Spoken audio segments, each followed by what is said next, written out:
Բարև ձեզ սիրելի հայրենակիցներ, այսօր մարտի 24-ն է եւ սա արդեն մեր երկրորդ հաղորդումն է։ Առավոտյան մենք խոսում էինք Թբիլիսիում տեղի ունեցածից, ֆուտբոլային խաղից հետո բավականին շատ արձագանքներ ենք ստացել մեր հաղորդման տակ, չնայած որ զսպվածության ոչ էի արել, այնուամենայնիվ շատերը չեն զսպվածություն ցուցաբերել, ինչը բնականաբար վատ է, որպես հավելյալ տեղեկություն նշեմ, որ արձագանքները հիմա շատ են, վրաց տարբեր մտավորականներ լուրջ մտահոգություն են հայտնել տեղի ունեցածով, նույնիսկ կան մարդիկ, ովքեր որ գրել են, թե մենք ճիշտ է ֆուտբոլում հաղթեցինք, բայց հյուրընկալության տեսանկյունից, քաղաքավարության տեսանկյունից պարտվել ենք 10-0։ Դա գրավում են վրաց մեր ընկերները, այսինքն հայ ազգի բարեկամները, չափազանց կարևոր է, որ դա եւս դուք իմանաք եւ հասկանաք, որ ամեն ինչ այդքան միանշանակ չէ եւ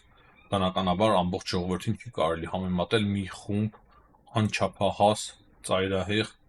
հնարավոր է նաեւ վարձու մարդկանց հետ, որոնք որ փորձում էին սեպ խրել, այսինքն կամ էլ իրենց տերերը փորձել են սեպ խրել հայ-վրացական հարաբերությունների։ Հայ-վրացական հարաբերությունները անդրդվելի են, կասկած չունենաք, ես գիտեմ, որ բազմաթիվ նորմալ մարդիկ, ինչպես արդեն նշեցի, դատապարտում են կատարվածը, ինչայլոց նաև քաղաքական գործիչներ կան, Վրաստանի 5-րդ նախագահ Սալոմե Զուրաբիշվիլին է դատապարտել ներողություն խնդրելով, ճիշտ է այնտեղ ինքը ներկայացնում է փոքր այլ ձև, ասելով, որ քաղաքականություն է, մի փոքր քաղաքականացում է, բայց շատ կարևոր է, որ ինքը ներողություն է խնդրում եւ խոսում է եվրոպական ապագայից, հայ-վրացական բարեկամությունից ներողություն է խնդրում, մոտավորապես նա այդպես ինչ որ մի տեքստ էր գրել Սալոմե Զուրաբիշվիլին։ Ինչպես արդեն նշեցի, բազմաթիվ մարդիկ իրոք դատապարտում են եւ մենք պետք է հասկանանք, որ կատարվածը իրոք խուժանություն է։ Եվ ես հույսով եմ ու նույնիսկ համոզված եմ, որ այդ միջադեպը արդեն ավելի լուրջ քննարկումների տեղիք է տալու վրաց հասարակության մեջ եւ այս վայրագությունը, որը երեք տեղի ունեցել, ավելի ամրապնդելու, ճիշտ է նպատակը այլ էր, բայց իրականում ավելի է ամրապնդելու հայ-վրացական հարաբերությունները, որոնք որ արդեն նախորդ հաղորդման մեջ բացատրեցի, թե որքան կարևոր են մեր ժողովրդի համար, մեր ազգի, մեր պետության, Հայաստանի Հանրապետության եւ Վրաստանի Հանրապետության համար։ Հետևաբար կրկին կոչ եմ անում զսպվածություն ցուցաբերել, շատերը շատ ճիշտ մեկնաբանություններ էին գրում, հասկանալով, որ տեղի ունեցած ուղղակի սադրանք է, այնպես որ կարծում եմ այս հարցի վրա այլևս չարժե կենտրոնալ եւ պետք է անցնել առաջ։ Հայ-վրացական բարեկամությունը իրոք անդրդվելի է եւ մենք մշտական խոսում ենք այդ մասին եւ մեր հաղորդումները հենց դրան են ծառայում, որ հայ-վրացական եղբայրական, իրոք եղբայրական են քաղաքական լոզունգները չեմ առաջնորդվում, քանի որ մեր քաղաքում իրոք եղբայրական լավ ջերմ հարաբերություններ կան վրացիների հետ, այդ փորձից ելնելով ասում եմ, որ այդ հարաբերությունները մենք պետք է փորձենք ավելի ամուր դարձնել։ Կարևոր է կրկին սկսենք Հայաստանի մասով,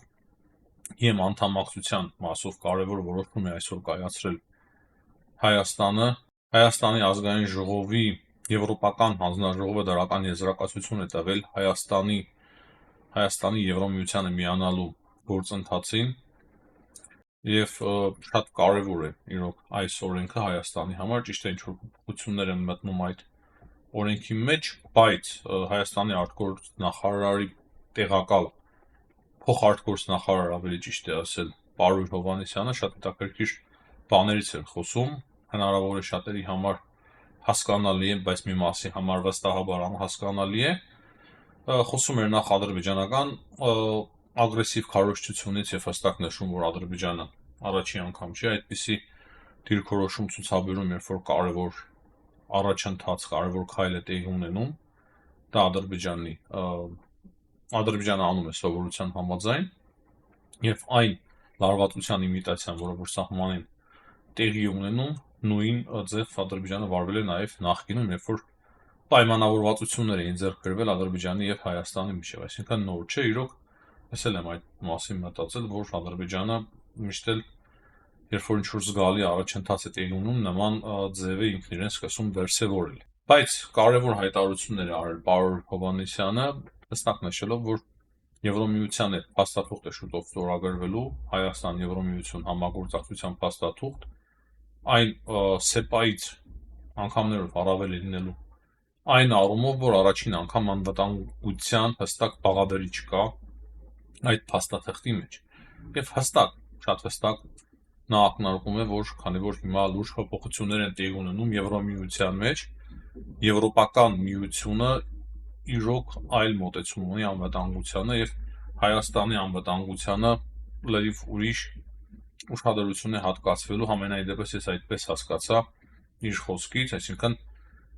լուրջ կետ է լինելու անվտանգության առումով։ Եթե դուք հիշում եք, ես բազմիցս մեր վերլուծությունների մեջ ասել եմ, որ այս նոր ձևավորվող անվտանգության համակարգը Հայաստանը իրոք պատմական հնարավորություն ունի անդամակցել, միանալ այդ անվտանգային համակարգին, ճիշտ ասած, ընտրությունը շատ մեծ չէ, կամ ռուսական գուբերնիա, կամ այդ անվտանգային համակարգի մաս։ Հիմա չգիտեմ, թե մենք կհասցնենք, կկարողանանք, թե չէ։ Հույս ունեմ, որ կկարողանանք, կհասցնենք, հույս ունեմ, որ Վրաստանում եւս կհասցնեն եւ կօգտվեն այդ առիթից,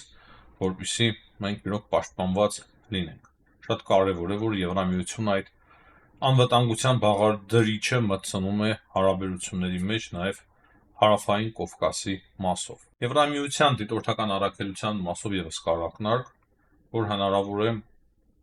նրանց դերակատարությունը փոփոխության ենթարկվի, ապագայում եթե ստորագրվի խաղաղության պայմանագիրը, բնականաբար մինչև չստորագրվի խաղաղության պայմանագիրը, նրանք հայ-ադրբեջանական սահմանից ոչ միտեղ չեն գնա, բայց երբ որ ստորագրվի այդ պայմանագիրը,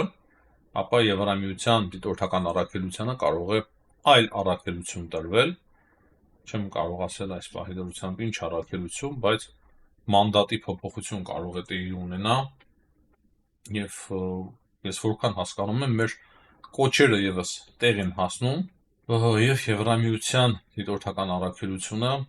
ունենա այլ առաքելություն Հայաստանում։ Շատ կարեւոր է, որ անպայման Եվրամիության առաքելությունը մնա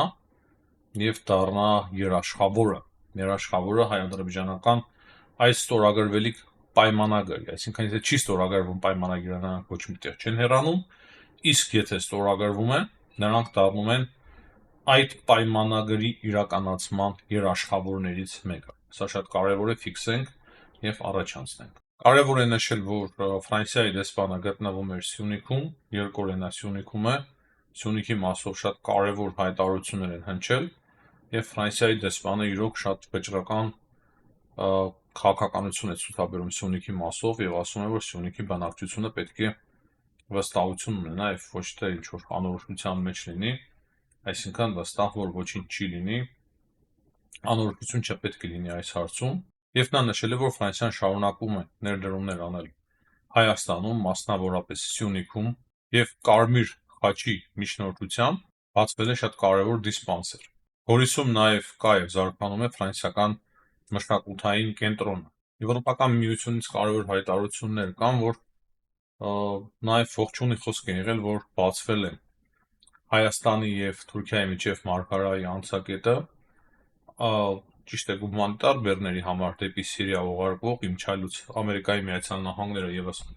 ողջունել էին, մենք այս մասին եւս խոսել էինք։ Ադրբեջանում սկսվում է մեծ իրարանցում այս հարցի շուրջ, լրատվամիջոցները մեծ աղմուկ են բարձրացրել, թուրքերին մեղադրում են, մենք խոսում ենք նաեւ այն մասին, որ Թուրքիայի նախագահականից փաստացի հերկել են ադրբեջանական ապատեղեկատվությունը, թե Թուրքիան տեղյակ չէր պահել Ադրբեջանին, այս լուրը հիմա այսօր ավելի շատ է տարածվում, չնայած որ մենք այդ մասին խոսել ենք երեկ, եւ շատ լավ է այն, որ Թուրքիայում են սկսել հասկանալ, թե ինչ դերակատարություն ունի ադրբեջանական մամուլը, ինչպիսի սուտ տեղեկություններ են նրանք տարածում։ Եթե կարիք է առաջացել, որ նախագահականի մակարդակով հերքեն ադրբեջանական ապատեղեկատվությունը, ապա կարծում եմ, որ շատ լավ արդյունք է սա։ Նաեւ Եվրոպական միությունից չեն մեկնաբանել Եվրամիության դիտորդական առաքելության հնարավոր դուրս բերելու հարցը, հստակ նշել են, որ դրանք երկկողմ հարաբերություններով են կարգավորվում Ադրբեջանի եւ Հայաստանի միջև, բայց ես արդեն նշեցի, ես ստիպված եմ մեկ-մեկ կրկնել, սիրելի հայրենակիցներ, ոմանք նեղվում են, ովքեր որ չափից դուրս շատ են նեղվում կարող են չնայել մեզ, ես մեկ-մեկ կրկնում եմ, որպեսզի ավելի լավ հասկանանք, թե ինչ է տեղի ունենում, դրա համար կրկնեմ մեկ անգամ եւս, հիմա նրանց մանդատի հնարավորության ընդլայնման հնարավորությունն է քննարկվում Հայաստանում Եվրամիության դիտորդների, սա արդեն հնչում է պաշտոնական մակարդակով եւ մենք տեսնում ենք, որ Եվրամիությունը եւս չի մտահոգվում այդ հարցով, երևի թե ինչ որ ներքին քննարկումներ եղել են Հայաստանի իշխանությունների եւ Եվրամիության ղեկավարության միջև եւ սա նաեւ ինչ որ միտեղ մեզ եւս ինչ որ լավ դրական վստահություն է ներշնչում։ Միջայլոց շարունակելով ադրբեջանական ապատեգատավության թեման, ոչ միայն սահմանից են նրանք ապատեգատավություն տարածում, այլ հիմա շատ ակտիվ փորձում են տարածել ապատեգատավություն, թե իբր Իրանը զենք է մատակարարում Հայաստանին եւ Իրանից զենք է գալիս Հայաստան։ Ինչի է սա արվում, կարծում եմ պարզ է, մեկնաբանության կարիք չկա։ Ուղղակի կարող եմ ասել կոնկրետ մեկ բան, որ նույնիսկ փոքրիկ ասեղը կարելի է տեսնել արբանյակից եւ այդպիսի ապատեգատավություններ չեմ կարողացում, որ ազդեն Ամերիկայի Միացյալ Նահանգների վրա։ Նրանք շատ լավ վերահսկում են հայ-իրանական սահմանը եւ տեսնում են, թե իրականում եթե ինչ որ զենք էլ մտնում է Հայաստանը, ինչ զենք է դա այն ծագում ունի եւ եթե այն Հնդկաստանով գալիս է Իրանի միջոցով Հայաստան, ես չգիտեմ, ես ուղղակի ենթադրում եմ, իրենք շատ լավ հասկանում եւ տեսնում են, որ դա կոնկրետ հնդկական զենք է եւ ոչ թե իրանական։ Այդ պատճառով այդ հիմար ապատեգատավություններին եւս երևի թե մեծ ուշադրություն պետք չի հատկացնել։ Միանշանակ ես կարող եմ ասել մեկ բան, որ Հայաստանը Իրանից որևիցե զենք չի ձեռք բերում, կոնկրետ Իրանից որևիցե զենք Հայաստանը չի ձեռք բերում։ Կարևոր է նաև մեկ տեղեկություն, որի համաձայն, որ Բելգիայի խորհրդարանում ապրիլի 2-ին նախատեսված է Լեռնային Ղարաբաղի վերաբերյալ բանաձևի նախագծի լսումները, այսինքն նախատեսված են նախագծի լսումները։ Գիտենք, մենք Շվեյցարիայում օրեր առաջ վերին խորհրդարանում, շվեյցարական վերին պալատում նման քննարկումներ կային եւ խոսվում էր այն մասին, որ Լեռնային Ղարաբաղի ժողովուրդը պետք է խաղաղ իրավունք ունենա հետ վերադառնալու եւ Շվեյցարիան աշխատելու է այդ ուղղությամբ հետաքրքիր տենդենցիայի միջայլոց հիմա Բելգիայի խորհրդարանում ապրիլի 2-ին նման քննարկումներ են տեղի ունենալու։ Մենք ունենք նաեւ բազմաթիվ հայտարարություններ Լեռնային Ղարաբաղի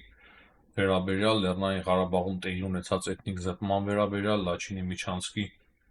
հակման մասով, այսինքն այն ամենը ինչ տեղի ունեցել հիմա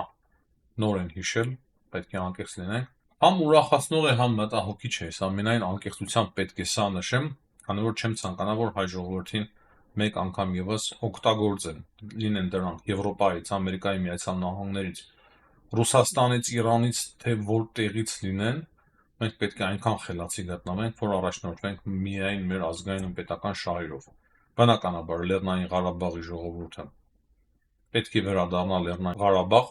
եւ դա առաջնային նշանակություն ունի մեր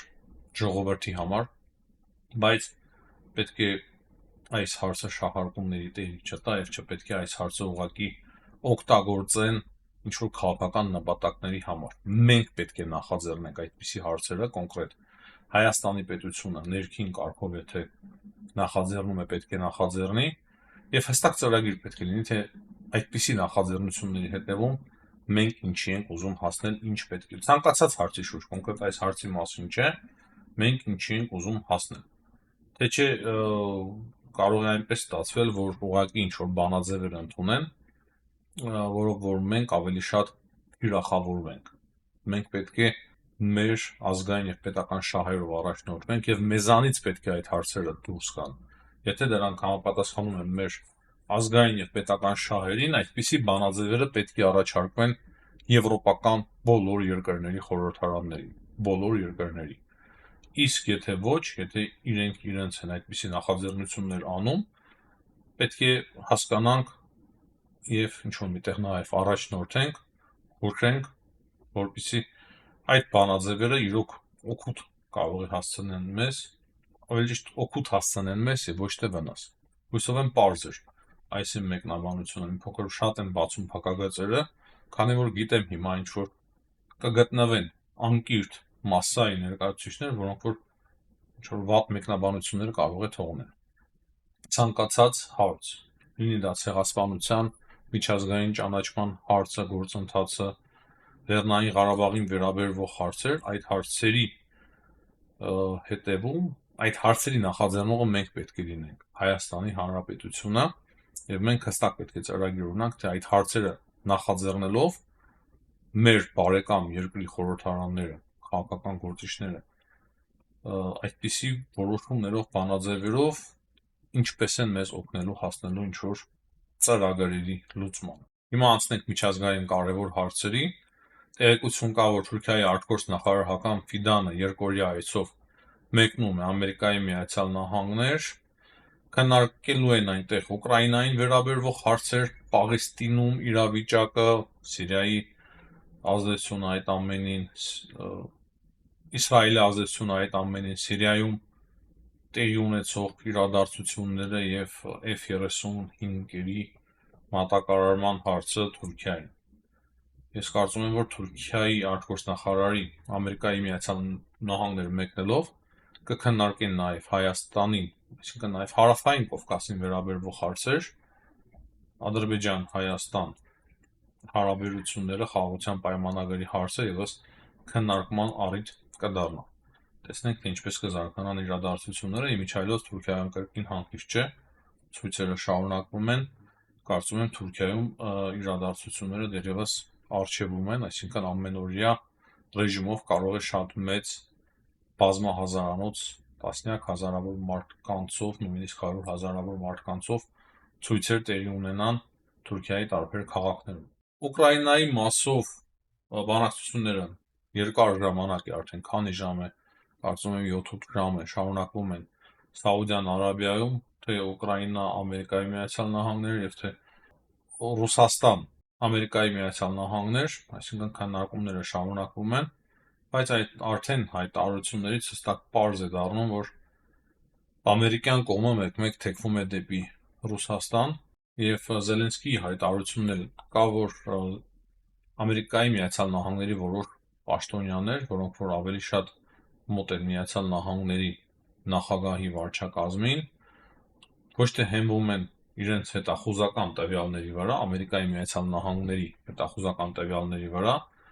այլ Ռուսաստանից հնչող հայտարարություններին հավատում Ուկրաինայի մասով եւ նրա խոսքերով Զելենսկիի Ռուսաստանի Դաշնությունը հաջողությամբ կարողանում է ազդել Սպիտակ տան թիմի որոշ մարդկանց վրա։ Սա իրոք մտահոգիչ հայտարարություն է, բայց այս հայտարարությունը մենք ունենք եւ մենք տեսնում ենք, թե ինչպիսի իրոք հայտարարություններ են մեկ-մեկ հնչում Ամերիկայի Միացյալ Նահանգների նոր իշխանություններից։ Բայց գոնե լավը այն է, որ Ամերիկայի Միացյալ Նահանգները այս պահի դրությամբ չեն հրաժարվել օգնել Ուկրաինային, այսինքն Ուկրաինային օգնելու հարցից չեն հրաժարվում։ Եվ այս ֆոնի վրա ռազմական գործողությունները շարունակվում են։ Ես ճիշտ ասած մի փոքր քիչ եմ հետևում ռազմական գործողություններին, բայց մեկ-մեկ հայտարարությունների, որ հանդիպում եմ, փորձում եմ հիշել եւ ասել, որ ահա այսպիսի հայտարարություններ կան ռազմի դաշտից։ Բնականաբար Ռուսաստանը եւս հարվածներ է հասցնում ուկրաինական տարածքին եւ այդ հարվածների ընթացքում այսօր եւս Ուկրաինայում կան զոհեր խաղաղ բնակիչների շրջանում։ Եվ ահա հենց նոր ստացա տեղեկություն, որ Իրանի արտգործ նախարարը արդեն ժամանել է Երևան։ Դեռ կարևոր է նաև նշել, մոռացա ասելու, որ այսօր հեռախոսազրույց է տեղի ունեցել Արարատ Միրզոյանի եւ Լավրովի միջև։ Մի քանի օր առաջ եւս կար նման հեռախոսազրույց, Լավրովի ծնունդն էր շնորհավորել Արարատ Միրզոյանը, բայց այսօր կրկին հեռախոսազրույց է տեղի ունեցել կողմերի միջև, ինչ որ մի բան կարծես թե քննարկվում է, բայց մամլո հաղորդագրության մեջ կար, որ կարծես թե Ռուսաստանը գոհունակություն է հայտնել պաշտոնական մակարդակով, որ Ադրբեջանի եւ Հայաստանի միջև խաղաղության պայմանագիրը համաձայնեցվել է։ Եվ վերջում կարևոր տեղեկություն է ստացվում, որ Ռուսաստանի Դաշնության կենտրոնական բանկը զգուշացրել է իշխանություններին, որ հնարավոր է բավականին լուրջ նավթի գների անկում, որը բնականաբար շատ վատ է անդրադառնալու Ռուսաստանի տնտեսության վրա։ Այս պահի դրությամբ այսքանը, սիրելի հայրենակիցներ, կրկին հիշեցնեմ լայքերի համար, դա շատ կարևոր է մեր հաղորդումների տարածման համար, արագ տարածման համար 1 լայքը 10 դիտում է ապահովում, հնարավոր է մեկ բաժանորդագրումը կարող է 100 դիտում ապահովել, չգիտեմ, բայց ասում են, որ բաժանորդագրումները շատ ավելի կարևոր է YouTube-յան ալգորիթմների համար, իմիջայլոց մենք մեկ օրվա մեջ շատ հեշտությամբ կարողացանք գերազանցել 34,000-ը, մեկ օրվա մեջ 300-ից ավել մարդ բաժանորդագրվել է մեր նախորդ հաղորդման շնորհիվ եւ կոչ եմ անում կրկին բաժանորդագրվել մեր ալիքին, եթե մինչեւ հիմա չեք բաժանորդագրվել, մենք խոսում ենք ամենակարևոր լուրերի մասին, որոնք որ վերաբերում են թե Հայաստանին եւ թե ամբողջ աշխարհին, որոնք որ կրկին վերջին հաշվով էլի վերաբերվում են մեզ։ Հաջողություն բոլորին, կհանդիպենք։